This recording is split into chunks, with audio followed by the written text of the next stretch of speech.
Please ध्यान से सवाल करते हैं।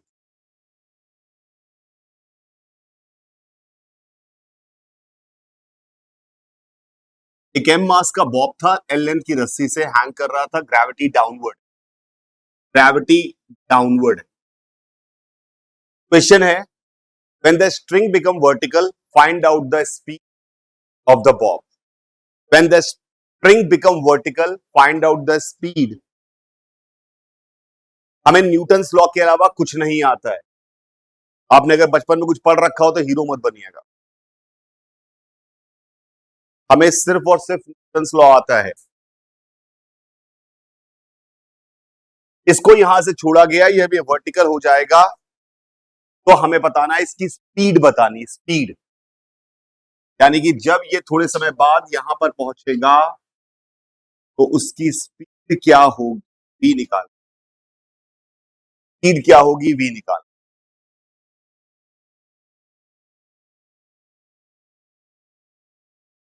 आपको पोलर कोऑर्डिनेट या फिर वेरिएबल सिस्टम में एक बात पता है। क्या बात पता है आपको? कि एक्सीलरेशन का वो कंपोनेंट जो वेलोसिटी के परपेंडिकुलर होता है वो उसकी दिशा बदलता है, और एक्सीलरेशन का वो कंपोनेंट जो वेलोसिटी के अलोंग होता है, जिसे टेंजेंशियल एक्सीलरेशन कहते हैं, वो क्या बदलता है? स्पीड। वो क्या बदलता है? स्पीड। यानी स्पीड अगर हमसे कोई पूछ रहा है तो हमारे लिए कौन सा एक्सीलरेशन इंपॉर्टेंट है? टेंजेंशियल। नॉर्मल एक्सीलरेशन क्या करता है? दिशा बदलता है, हमें ढंग से पता है। तो हमने कहा किसी भी मूवमेंट पर जब मैं यहां पर आया तो इसकी वेलोसिटी कुछ इस तरफ रही होगी, हमें ये वी नॉट निकालना है, वो बात की बात है। ये वेलोसिटी यहां पर वी रही होगी। इस समय इसके ऊपर लगने वाले फोर्सेस जो होंगे वो एक होगा mg नीचे की तरफ और एक होगा इधर की तरफ टेंशन। अगर ये एंगल थीटा है, ये एंगल भी थीटा होगा। आप मुझे बताइए टेंजेंशियल एक्सीलरेशन मतलब कौन सा एक्सीलरेशन किस तरफ होता है? टेंजेंशियल एक्सीलरेशन वेलोसिटी की दिशा में। तो वेलोसिटी की दिशा में देखता हूं मैं कौन से फोर्स काम कर रहे हैं। वेलोसिटी की दिशा में अगर आप देखेंगे तो टी का कंपोनेंट तो नहीं आएगा बिकॉज ये 90 डिग्री है। एमजी का कंपोनेंट आएगा। क्या एमजी का कंपोनेंट एमजी कॉस थीटा ही टेंजेंशियल एक्सीलरेशन देगा? तो what will be your first step? आपका फर्स्ट स्टेप है mg cos थीटा। मेरी बात को समझिएगा, भी पढ़ाना स्टार्ट नहीं किया है, एक सवाल से सोचने की कोशिश कर रहा हूं कि लोगों ने कैसे सोचा होगा। mg cos theta is equal to क्या आया?mat के बराबर। mg cos थीटा कैसे आया? mat के बराबर। क्या दुनिया में जब भी आपके सामने सवाल आ जाएगा कि इस जगह पर स्पीड निकालो, तो आपको क्या समझ में आ रहा है कि स्पीड निकालने के लिए कौन सा एक्सेलरेशन जिम्मेदार है? तो हमें कुछ भी करके टेंजेंशियल एक्सीलरेशन को ढूंढना पड़ेगा क्योंकि वही स्पीड बदलता है। तो हमने कहा mg sin थीटा की वैल्यू mat आ गई। mg sin थीटा की वैल्यू mg cos थीटा। हमें इंटरेस्ट ही नहीं है कि दिशा क्या है।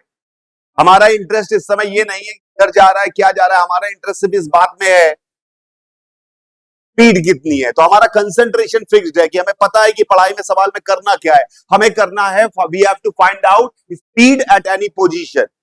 जब भी दुनिया में कोई दिमाग सवाल आपके दिमाग सामने दिखाई देगा कि तुम निकाल के दिखाओ स्पीड एट दिस पोजीशन, तो आपने समझ में आया होना चाहिए, चाहे जैसा भी रैंडम मोशन हो रहा हो, मुझे ये पता है कि उस केस में मुझे कौन सा फोर्स जिम्मेदार होगा?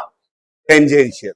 तो आपने ये इक्वेशन लिखी और उससे आपका ए टेंजेंशियल की वैल्यू आ गई डी कॉस थीटा। ए टेंजेंशियल करता क्या है? स्पीड बदलता है कि दिशा बदलता है? स्पीड बदलता है। तो it is equal to D V by D T. Mod V का मतलब वी सिर्फ, no vector, no vector. AT is the component, D V by D T is equal to G cos theta. फिर मेरे दिमाग में आया कि सवाल में तो इस जगह पे पूछा गया है, समय वमय तो पंगा है नहीं, समय तो बताया नहीं है, समय का कोई रोल नहीं है, हमें सिर्फ पता है यहां निकालना है। तो हमने अपनी कैलकुलस का थोड़ा इस्तेमाल किया और मैंने कहा डीवी बाई डी टी को मैंने लिखा V DV by DS. DS है उसके रास्ते की चली हुई छोटी सी लंबाई is equal to G cos theta. क्या मेरी बात समझ में आई आपको? ये क्यों किया मैंने, समझ में आया आपको? क्योंकि टाइम का कचरा हटाना था। मुझे जगह तो पता है क्योंकि सवाल में पूछा गया था इस जगह पर स्पीड निकालो, तो मुझे जगह इन्वॉल्व करनी थी, टाइम हटाना था। ये सोचने का तरीका है, एक आदमी सोच रहा है न्यूटन के बाद न्यूटन ने तो बता दिया न्यूटन्स लॉ खत्म है। अब उसने कहा मैं अपने तरीके बताता हूं ताकि बच्चों को आसानी मिलेगी, ऐसे सोचोगे तो तुम्हारा सवाल आसानी से सॉल्व हो जाएगा। उसने मुझे ऐसे लिखा कि ये इक्वेशन आ गई हमारे पास। अब उसने मुझसे क्या कहा, v is equal to d cos theta ds। क्या सही लिखा? d cos theta ds। अब इसने कहा कुछ भी करके इंटीग्रेट करना है, पर अब यहां थीटा फंस रहा है, अभी यहां थीटा फंस रहा है। अब इस सवाल में थीटा फंस रहा था, इस सवाल में थीटा फंस रहा था, तो इस सवाल में उसने कहा थीटा और ds में कोई रिलेशन निकालते हैं। अगर वो हल्का सा मूवमेंट पे यहां पहुंचा होता तो क्या यही ds होता? क्या यही ds होता? और क्या ये ds होता और ये एंगल d थीटा होता? क्या ये एंगल d थीटा होता? तो क्या उसकी मैथ्स ये कह रही है कि d theta is equal to ds by l? क्या उसकी मैथ्स कह रही है d theta is equal to ds by l? तो उसने कहा v dv is equal to d cos theta, ds हटाया क्योंकि d थीटा होगा तो कैलकुलेशन कर ले जाएंगे, into l into d theta. अरे चेक करिए, फिर उसने इसका इंटीग्रेशन कर दिया, इंटीग्रेशन कर दिया। थीटा की वैल्यू कहां से कहां गई है? 0 से 90, 0 से पाई बाई 2, और v की वैल्यू कहां गई है? 0 से v नॉट।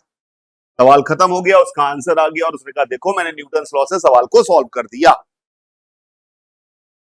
आंसर निकल के आपका आ जाएगा, मुझे है कि आप निकाल पाएंगे।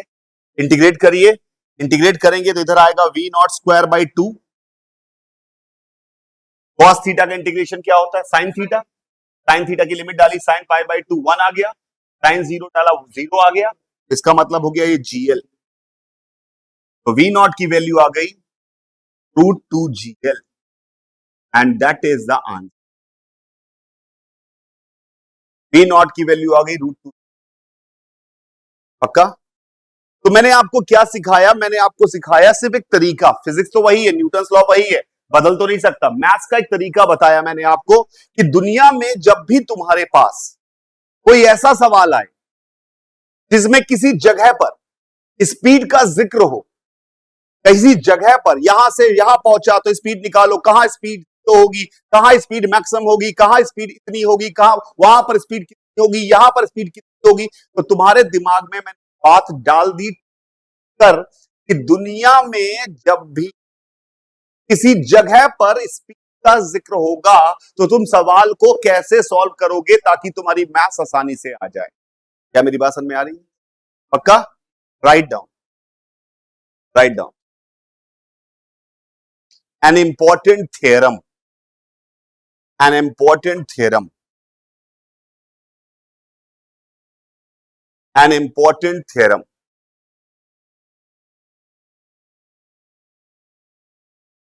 We know that, we know that 80 is 80 मतलब समझ गए ना, A subscript T, 80 is responsible for changing speed. 80 is responsible for changing speed.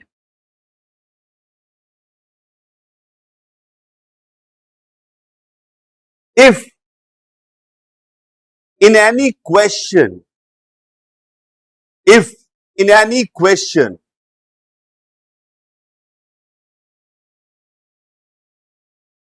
अमन वर्मा कैसे आया आपको समझ में आना चाहिए। Arc length is equal to ds हो गई बेटा आर्क लेंथ, और d थीटा हो गया एंगल, l हो गया रेडियस। तो आपको पता होना चाहिए arc length is equal to ds is equal to radius into angle. Basic maths का इस्तेमाल किया हुआ है हमने। क्या लिखा हमने? इफ इन एनी क्वेश्चन, बस यही, we need to discuss speed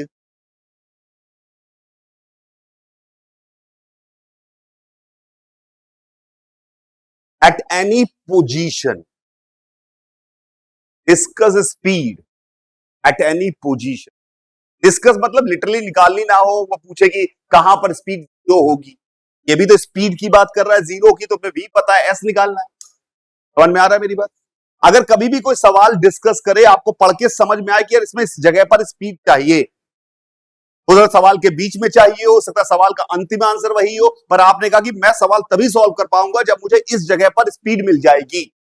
तो जैसे तुम्हें समझ में आएगा कि इस जगह पर स्पीड मिल जाएगी, तो तुम्हें पास एक तरीका है सॉल्व करने का, यूनिक तरीका है सॉल्व करने का, जिसको सॉल्व करने का मेथड है और कुछ भी नहीं है। ये बात समझ में आ रही है? दुनिया का कोई भी सवाल आ जाए, कैसा भी दिखने वाला हो, अगर तुम्हें दिख जाए कि इस जगह पर स्पीड का जिक्र हो रहा है, कैसे पता चलेगा इस जगह पर स्पीड का जिक्र हो रहा है? या तो सवाल में लिखा होगा, अंग्रेजी समझते, अंग्रेजी आनी चाहिए। उसने कहा कि find out the speed at this point, इससे क्लियर क्या बोलेगा, इस जगह पर स्पीड का जिक्र हो रहा है। Find out the position where speed is 0, इसका मतलब स्पीड एट दिस पोजीशन का फिर जिक्र हो रहा है। Find out how far it will go, मतलब कहां स्पीड 0 होगी। Find out maximum elongation of spring, कहां ब्लॉक की स्पीड 0 होगी, और तभी तो मैक्सिमम इलोंगेशन है। Find out maximum compression in the spring, find out from where it will return, कहां स्पीड 0 होगी। समझ में आ रहा है मेरी बात? Find out the amplitude, amplitude का मतलब होता है आखिरी पॉइंट तक पहुंचने वाला, कहां पर स्पीड 0। तो अंग्रेजी को समझना पड़ेगा कि आपको जैसे दिखा कि स्पीड का जिक्र है सवाल में, भाई कैसे मास्टर जी को पता चलता है कि इसमें वर्क एनर्जी थ्योरम लगानी है? उनको कैसे पता है, मुझे क्यों नहीं पता है? आप बता दूंगा कि वर्क एनर्जी लगाओ, आ जाएगा आंसर, तुम तो लगा ही लो। पर तुम्हें सवाल पढ़ के कैसे पता चलेगा कि इसको वर्क एनर्जी लगानी है? तो अभी मैंने वर्क एनर्जी तो नहीं बोला है, पर आपको ये टोटल बात बता रहा हूं, जो सीखने की कोशिश करे यही है एक्चुअली, और कुछ भी नहीं है वर्क एनर्जी। समझने की कोशिश करिएगा। क्या बोला हमने? अगर किसी सवाल में किसी जगह पर स्पीड का जिक्र हो तो एक स्पेशल मेथड है हमारे पास, वो इस्तेमाल करेंगे। क्या है मेथड, देखते हैं। मान लीजिए कोई पार्टिकल किसी भी रैंडम पाथ में जा रहा है, पार्टिकल किसी भी रैंडम पाथ में जा रहा है, और उसके ऊपर लगने वाले फोर्स हैं random random FBD general point पर, इधर F1, इधर F2, इधर F3, ऐसे ऐसे फोर्स लग रहे हैं। पक्का?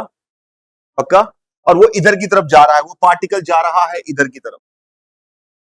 तो क्या आपको पता है कि इन सारे फोर्सेस का वो कंपोनेंट जो V1 की दिशा में होगा वही स्पीड बदलेगा? तो हमें क्या लिखा, स्टेप बाय स्टेप हम खुद बनाएंगे थ्योरम्स, किसी की मोहताज नहीं, किसी ने हमको बताया हो, हम खुद बनाएंगे।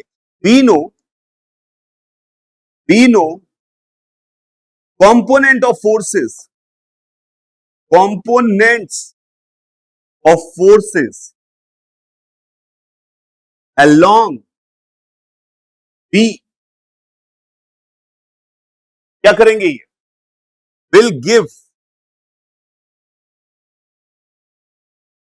AT which change the speed, which will change the speed। सोचने का तरीका अगर आ गया तो जीवन आसान हो जाता है। कैसे आई वर्क एनर्जी थ्योरम, कैसे बनी, अभी तो हम उसका इस्तेमाल कर पाएंगे। क्या ये बात समझ में आई आपको? We know component of forces along V will give AT। पक्का? तो क्या मैं ये लिख सकता हूं, force F1 along V plus F2 along V, या फिर ऐसे करता हूं, थोड़ा लग रहा है ऐसा लिखना है, ये एंगल को θ1 मान लेता हूं, इसको θ2 मान लेता हूं, इसको θ3 मान लेता हूं। थोड़ा आसान लिखना होगा, बहुत लिखना पड़ेगा। क्या मैं, आपने यही कहा मुझसे, F1 cos θ1 plus F2 cos θ2 plus F3 cos θ3 is equal to mv/dv/ds। क्या ये काम करना पड़ेगा आपको? यही करना पड़ेगा ना, फोर्सेस के वो कंपोनेंट जो V के अलोंग है, आपने कहा यही काम करना पड़ेगा। अरे चेक करो, पक्का? उसके बाद का नेक्स्ट स्टेप क्या करोगे, ds को इधर ले जाके उसको उधर ले जाओगे। तो आपने कहा पहला स्टेप ये करोगे, सेकेंड स्टेप करोगे F1 ds cos θ1 plus F2 ds cos θ2 plus F3 ds cos θ3 is equal to mv/dv। फिर आप कहोगे कि इंटीग्रेट करूंगा, अगला स्टेप। तो सही है? पक्का? वी इनिशियल से वी फाइनल। पक्का? फिर आपने इसको लिखा, अरे F1 ds क्या था? ds की दिशा उधर ही होगी जिधर v होगा। अरे v is ds by dt, तो v की दिशा और ds की दिशा सेम ही होगी। पक्का? तो क्या ये F1, ये θ1 F1 और ds के बीच का भी एंगल है? क्या F1, क्या b की दिशा और ds की दिशा सेम है, तो क्या θ1 F1 और ds के बीच का एंगल है? तो आपने क्या लिखा है? Integral F1 dot ds plus integral F2 dot ds plus integral F3 dot ds is equal to half m v final square minus half m v initial square. चेक करो, आपने कहा ये इस्तेमाल, सॉरी, किन सवालों में ये इस्तेमाल करने वाले हो? यहां पर स्पीड किसी जगह पर जिक्र हो रही, वेलोसिटी नहीं, speed.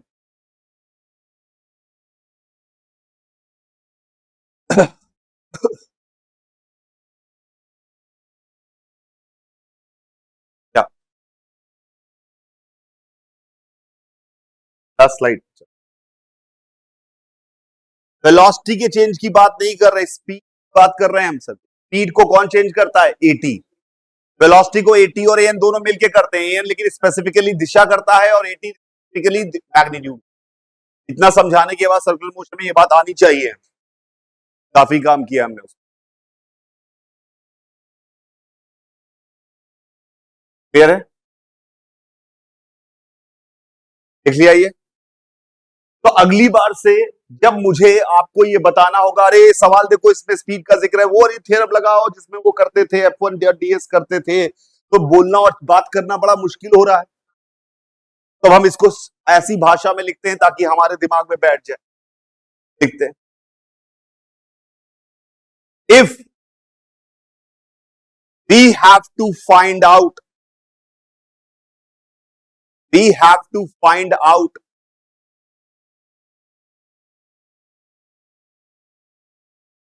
speed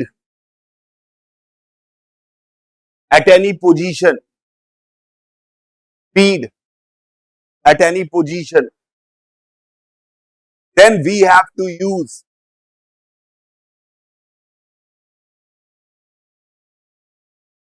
work energy theorem. We have to use work energy theorem.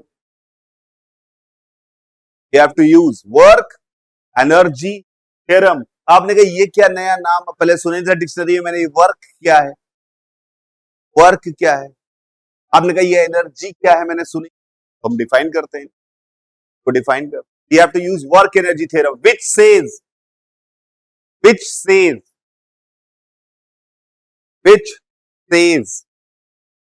on a particle, से पार्टिकल पे बात कर रहा हूं अभी, on a particle work done by all the forces, work done by all the forces is equal to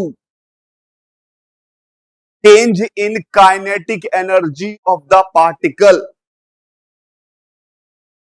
change in kinetic energy of the particle.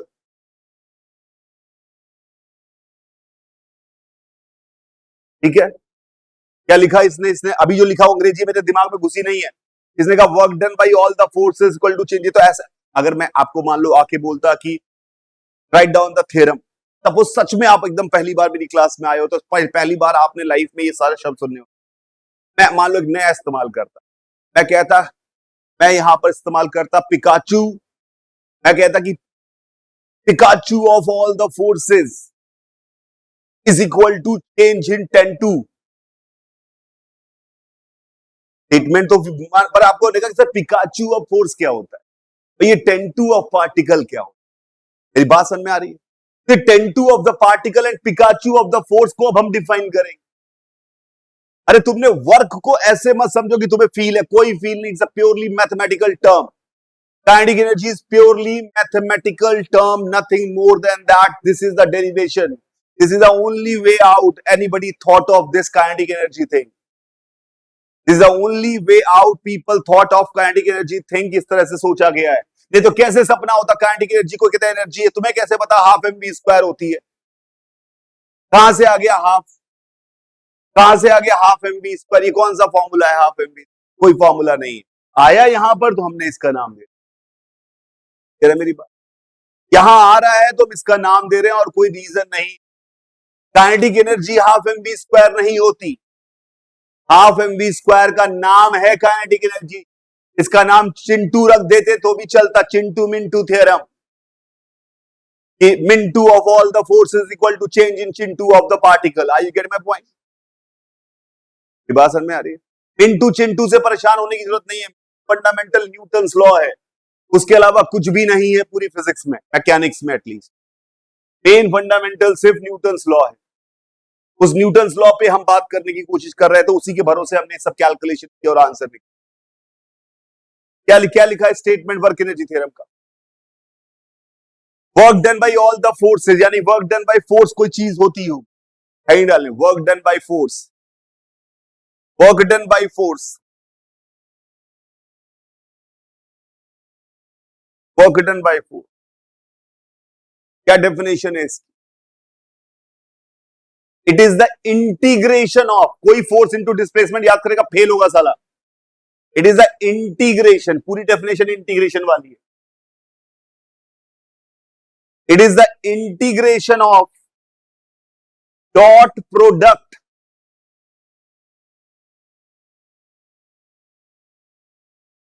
Of force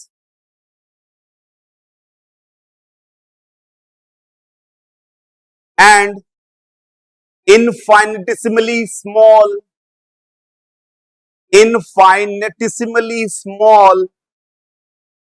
छोटा. इनफाइनिटेसिमली small मतलब छोटा. एक होता फाइनेटली स्मॉल, चीटी. आपको चीटी का साइज फाइनेटली स्मॉल है. इनफाइनिटेसिमली स्मॉल का मतलब होता है इतना छोटा कि किसी के पिताजी उससे छोटा सोच ना पाए, तो इनफाइनिटेसिमली स्मॉल कहते हैं. क्या लिखा? It is a dot integration of dot product of force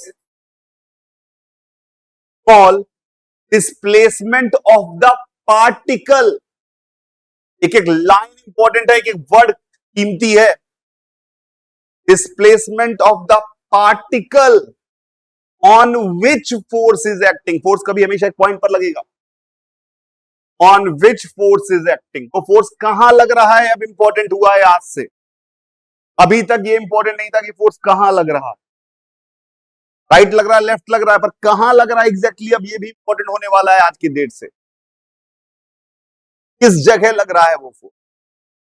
पक्का इससे काम नहीं चलेगा कि नॉर्मल पैरों पे लग रहा है. देखना पड़ेगा पैरों में, अंगूठों के पास, पैरों में, ये मेरे टोस के पास लग रहा है कि हीप के पास लग रहा है, ये पता होना इंपॉर्टेंट होगा. अब फोर्स की जगह भी इंपॉर्टेंट है हमारे लिए, कहां लग रहा है. पक्का समझ में आया? क्या डेफिनेशन है वर्क डन की? कोई पूछ ले दुनिया का, कोई नहीं बोलेगा बचपन में बताया गया फोर्स इनटू डिस्प्लेसमेंट. बिल्कुल गलत है वो. इंटीग्रेशन वाली डेफिनेशन के अलावा कोई डेफिनेशन नहीं है वर्क डन की. क्लियर है मेरी बात? किसी भी फोर्स का वर्क डन पूछेगा तो ऐसे ही निकालना होगा. कैसे? F integral F dot D S. W is equal to integral F dot D S. ये किसी फोर्स का वर्क डन हो. वर्क एनर्जी थ्योरम क्या कह रही थी? सारे फोर्सेस का वर्क डन बराबर चेंज इन, किसी एक का नहीं, सारे, कोई छोड़ना नहीं है. गलती से भी कोई फोर्स छूटना नहीं चाहिए. सारे फोर्सेस जो लग रहे हैं पार्टिकल पर, उन सब का वर्क डन मिलाकर integral F dot D S के बराबर होगा. क्लियर है? उनको सबका निकाल कर half M B file square minus half M by initial square के बराबर होगा. This is the definition of work done. Integral F dot D S. F क्या है? फोर्स. एक नंबर अब निकालना सीख रहे हैं, चिंटू निकालना सीख रहे हैं हम. चिंटू of a force, F dot D S. पक्का? Next, kinetic energy of particle. Kinetic energy of a particle. Particle का मतलब पार्टिकल ही है साहिल, पार्टिकल ही पे फोर्स लगेगा, पॉइंट हवा में फोर्स नहीं लग जाता। जिस भी पार्टिकल जो छू रहा होगा जिसको, उसी पे फोर्स लगाएगा, जिस पार्टिकल को छू रहा है उसी को फोर्स लगाएगा। जिस पार्टिकल की बात है, कोई पॉइंट ऑफ एप्लीकेशन सिर्फ पार्टिकल। अरे किताबी बातें नहीं करनी है मुझे, मैं किताबों में क्या लिखा है वो भाड़ में जाए सब। मैं ऐसा बताना चाहता हूं कि दिमाग में घुसे मेरे, पॉइंट ऑफ एप्लीकेशन क्या होता है मुझे नहीं पता। मुझे ऑब्वियसली कहीं पे फोर्स, यहां इस जगह यहां पर यहां फोर्स लगाया तो ये जीरो के इस पार्टिकल पर लगा है, अब उसको पॉइंट ऑफ एप्लीकेशन कह देते हैं लोग। लेकिन पार्टिकल समझिए, ताकि आपको जिस जो तरह डिराइव किया उस तरह से याद रखिए, कभी भूलेंगे नहीं। सिर्फ किसको देखना, उस पार्टिकल को जिस पे फोर्स लग रहा, उस पार्टिकल को देखिए साहिब जिस पे फोर्स लग रहा है। पक्का? क्या लिखा? Reading kinetic energy, it is defined as